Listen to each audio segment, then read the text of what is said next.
दोस्तों, आप सबों का हमारा YouTube channel AR success guide में स्वागत है। आज हम लोग वायुमंडल और उनकी परतों के बारे में पढ़ेंगे। वायुमंडल की परतों को हम एक विशेष ट्रिक के माध्यम से पढ़ेंगे जिसे आप कभी नहीं भूलेंगे।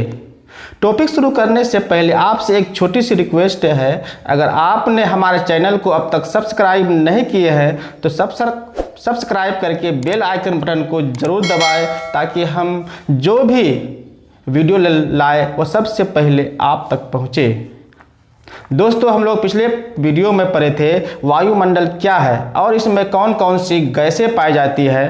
तो हम लोग जानते हैं पृथ्वी के चारों ओर फैले हुए गैसीय आवरण अर्थात वायु की परत को वायुमंडल कहते हैं। तो हमारे वायुमंडल में अनेक गैसें पाई जाती है, जैसे oxygen, nitrogen, carbon dioxide, organ इत्यादि गैसें पाई जाती है। इसके बारे में हम लोग पिछले टॉपिक में पढ़ चुके हैं। आज जो हमारा टॉपिक है वायुमंडल की परतें। तो वायुमंडल की परतों को याद करने के लिए आप इस ट्रिक को ध्यान से देखें। अगर आप इस ट्रिक को याद रखते हैं तो आप कभी भी इसको नहीं भूलिएगा, क्योंकि ये एक बहुत ही इम्पोर्टेंट टॉपिक है और इससे बार बार परीक्षाओं में क्वेश्चन पूछे जाते हैं। तो इसका ट्रिक है छोरा सबको आया बाहर। क्या इसका ट्रिक है? छोरा सबको मैं बाहर आया। पहला इसमें क्या है? छोरा। छोरा का मतलब क्या हो गया? क्षोभ मंडल। वायुमंडल की जो सबसे जो निचली जो ये है परत क्या है? क्षोभ मंडल। क्या इसको बोलते हैं? ट्रोपोस्फियर। फिर आपका क्या है? सबको। इसका क्या विस्तार हो गया? समताप मंडल यानी स्ट्रेटोस्फियर। फिर क्या है? में का क्या हो गया? मध्य मंडल यानी मिसोस्फियर। फिर चौथा क्या आपका इसका है? आयन मंडल आयनोस्फियर। फिर पांचवा में क्या आपका है? बाहर। इससे क्या हो गया? बाह्य मंडल यानी एक्सोस्फियर। अब हम लोग इसके बारे में विस्तार से पढ़ेंगे। दोस्तों, अब हम लोग परत बाई परत इसका अध्ययन करेंगे। सबसे पहले हम लोग पढ़े हैं कि क्षोभ मंडल। इसकी जो सबसे क्या है? क्षोभ मंडल। क्षोभ मंडल पृथ्वी से सटा हुआ है और ये पहला मंडल क्षोभ मंडल है।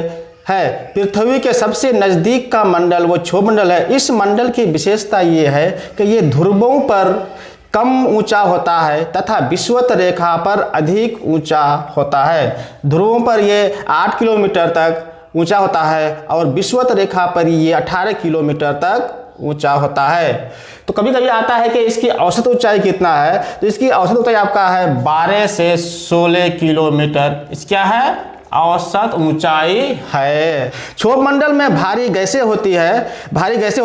कार्बन डाइऑक्साइड के अधिकांश मात्रा क्षोभ मंडल में ही पाया जाता है और इस मंडल में मौसम संबंधी घटनाएं घटित होती है, जैसे आपका हो गया वर्षा, आंधी, तूफान, बिजली कड़कना। इस मंडल की एक महत्वपूर्ण विशेषता है।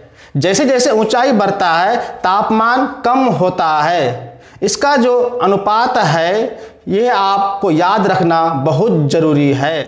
165 मीटर पर 1 डिग्री सेल्सियस तापमान कम हो जाता है। कितना पर? 165 मीटर पर 1 डिग्री सेल्सियस तापमान कम हो जाता है। या दूसरे शब्दों में कहे, प्रति 1 किलोमीटर ऊंचाई पर तापमान 6.4 सेल्सियस कम हो जाता है। कहीं कहीं ये आपका 6.5 सेल्सियस भी लिखा होगा।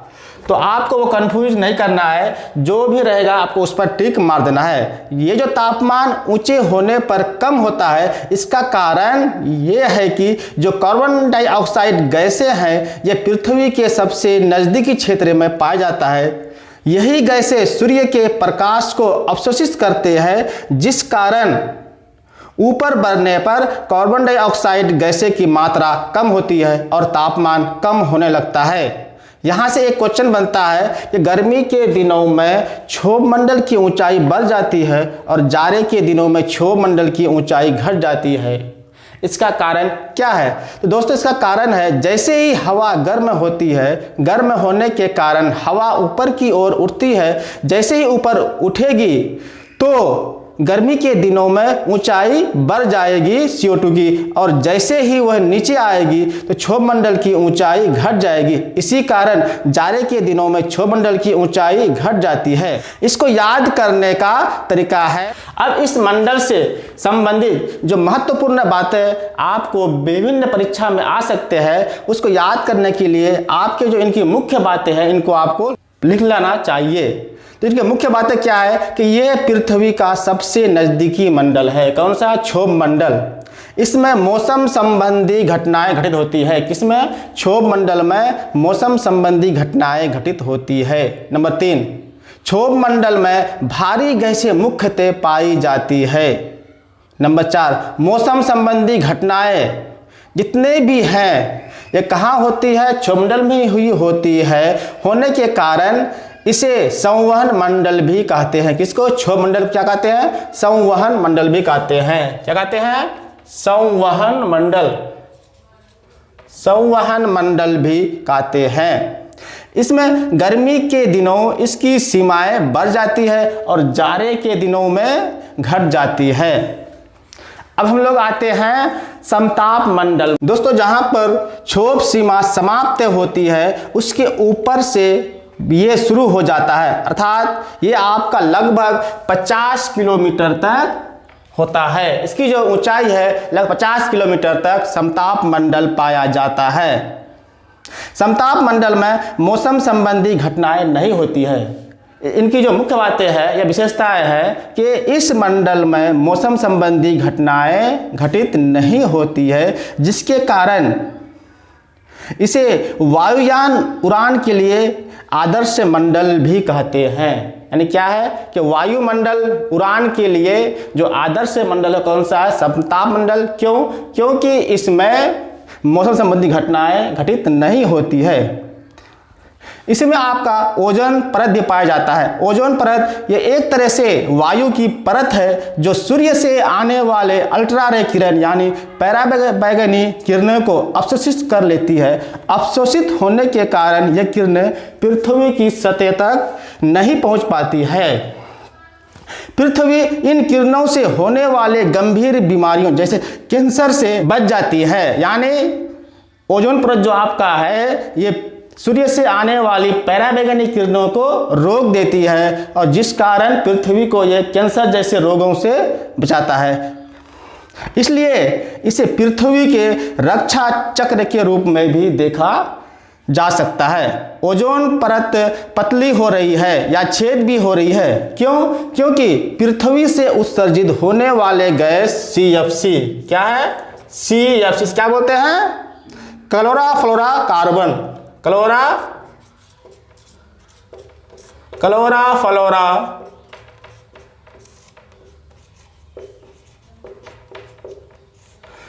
क्लोरोफ्लोरोकार्बन ओजोन परत को नुकसान पहुंचाते हैं तथा उसकी परतों को पतली करते हैं, जिस कारण पराबैंगनी किरणें इसको क्रॉस कर सकती यानी पृथ्वी तक आ सकती है। यह पृथ्वी के लिए घातक है, जिस कारण इसके बचाव के लिए हम लोग प्रति वर्ष 16 सितंबर को क्या मनाते हैं? विश्व ओजोन दिवस। क्या मनाते हैं? विश्व ओजोन दिवस।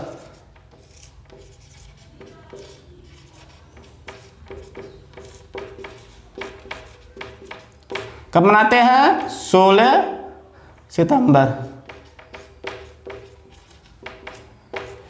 मनाते हैं। अच्छा, समताप मंडल में ओजोन परत 15 से 35 किलोमीटर तक एक मोटी परत के रूप में मिलता है। अब हम लोग आते हैं तीसरा जो मंडल है मध्य मंडल। अब हम लोग उसके बारे में पढ़ते हैं। मध्य मंडल जो है ये 50 से 80 किलोमीटर के बीच में पाया जाता है। इसकी जो मोटाई है लगभग 30 किलोमीटर। यहाँ 100 सेल्सियस तक तापमान मिलता है। वायुमंडल के मध्य मंडल में सबसे कम तापमान पाया जाता है। क्या आपका है कि वायुमंडल के जो परत है मध्य मंडल, इसमें तापमान सबसे कम पाया जाता है, जिस कारण उल्का संबंधित घटना मध्य मंडल में होती है। अब उल्का क्या है? कुछ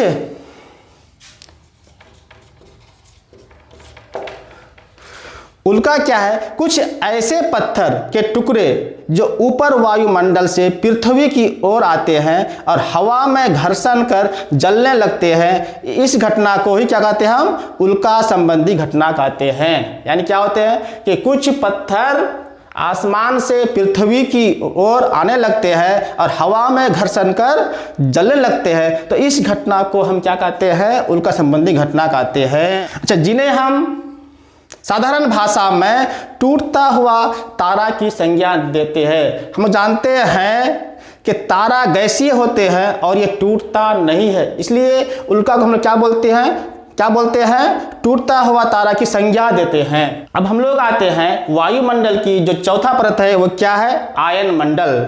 इसकी ज़्यादा विशेषताएं नहीं है, लेकिन फिर भी हम लोग कुछ पॉइंट को पढ़ लेते हैं। क्या है कि यह 80 किलोमीटर से 640 किलोमीटर तक पाया जाता है। इस परत की विशेषता है कि इस परत में आयनिक गुण पाए जाते हैं, जिस कारण पृथ्वी की सतह से कोई तरंग छोड़ी जाती है तो ये तरंग यहाँ से टकराकर वापस हो जाते हैं। यानी यहाँ रेडियो तरंग परावर्तित होकर वापस पृथ्वी तक आ जाते हैं, वह आयन मंडल होता है। इसका कारण है इस मंडल के वायु में आयनिक गुण होते हैं। यानी क्या होता है कि रेडियो तरंगे परावर्तित होकर वापस पृथ्वी की ओर आ जाते हैं। तो ये कहाँ से आते हैं? आयन मंडल से आते हैं। और क्यों आते हैं? क्योंकि इस मंडल में आयनिक गुण पाए जाते हैं। अब हम लोग अंत में आते हैं, बाह्य मंडल में आते हैं। 640 किलोमीटर से ऊपर की जो मंडल उपलब्ध है, यानी 640 किलोमीटर से ऊपर जो मंडल उपलब्ध है, यह बाह्य मंडल कहलाता है। इसकी सीमा कहाँ तक है ये निश्चित नहीं है। इस मंडल में सबसे हल्की गैसें पाई जाती है, जैसे हाइड्रोजन, हीलियम आदि गैसें पाई जाती है। जितने भी उपग्रह छोड़े जाते हैं इसी मंडल में, पृथ्वी में मुख्य रूप से संचार संबंधी उपग्रह इसी मंडल में छोड़े जाते हैं। इसमें दो प्रकार के उपग्रह छोड़े जाते हैं, एक भूस्थितिक कक्ष और दूसरा ध्रुवीय कक्ष स्थितिक कक्ष के होते हैं। ध्रुवीय कक्षा वाले उपग्रह को लगभग 700 किलोमीटर से 1100 किलोमीटर के बीच छोड़ा जाता है। यानी क्या है कि ध्रुवीय कक्षा वाले उपग्रह को लगभग 700 किलोमीटर से 1100 किलोमीटर के बीच छोड़ा जाता है। जो भूस्थितिक कक्षा के उपग्रह होते हैं उनको 36,000 किलोमीटर की ऊंचाई पर छोड़ा जाता है। यह दोनों उपग्रह बाह्य मंडल में ही छोड़े जाते हैं। यदि बाह्य मंडल नहीं रहे तो हम आयन मंडल को भी मान सकते हैं। तो इस प्रकार दोस्तों आज हम लोगों ने पढ़ा वायुमंडल की परतें। तो मैं समझता हूं कि अब वायुमंडल की परतों से जितने भी क्वेश्चन आएंगे आप इनको आसानी से हल कर लेंगे। दोस्तों मैं यहीं पर आज का टॉपिक समाप्त करता हूं। उससे पहले आपसे एक छोटी सी रिक्वेस्ट है कि हमारे वीडियो को लाइक, कमेंट और शेयर जरूर कीजिएगा। Thank you.